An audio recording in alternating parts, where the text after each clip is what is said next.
Natália Paz está ligadona no julgamento da segunda turma hoje. Tem um resumo de tudo que eles têm falado por lá. Natália, boa tarde para você.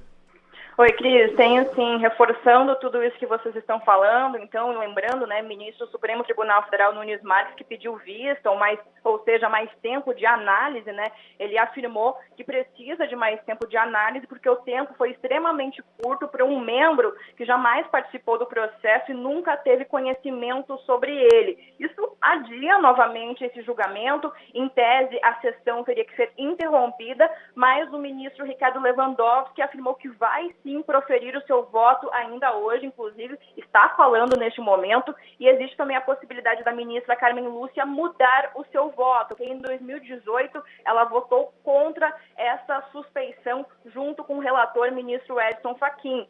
Antes, então, do ministro Nunes Marques pedir vista, o ministro Gilmar Mendes ele defendeu em um longo voto a declaração de suspeição do ex-juiz Sérgio Moro nesse processo em que o ex-presidente Lula foi condenado por receber um triplex no Guarujá e afirmou que Moro deverá pagar todas as custas processuais dessa ação penal. O Gilmar Mendes ele afirmou que iria explicitar as condições do surgimento e funcionamento do maior escândalo judicial da história. E o ministro também destacou que já elogiou, sim, a Lava Jato no combate à corrupção, mas que depois acabou mudando de ideia, porque, segundo ele, combate à corrupção tem que ser feito dentro dos moldes legais. Diante disso, Gilmar Mendes ressaltou justamente que não se combate crime cometendo outro crime. Ele defendeu também a implementação do juiz de garantias para acabar com o que chamou de ativismo da Justiça Federal. Lembrando que em 2018, o Gilmar Mendes ele pediu vista, pediu mais tempo para análise. Como eu disse, na época, votaram contra essa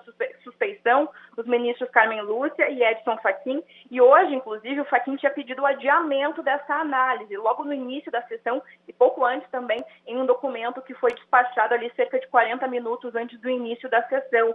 Isso porque, segundo o Fachin, é atribuição do relator dirigir o processo e pedir dia para julgamento. O ministro também afirma que a suspeição perdeu o objeto, ou seja, não tem mais motivos para existir juridicamente. Também no início da sessão, o Ministério Público Federal pediu esse adiamento, mas acabou aí sendo vencido, né? Tivemos os 4 ministros votando a favor desse julgamento hoje. Seguimos agora com o voto do ministro Ricardo Lewandowski. Cris. Obrigado, Natália Paz, ao vivo.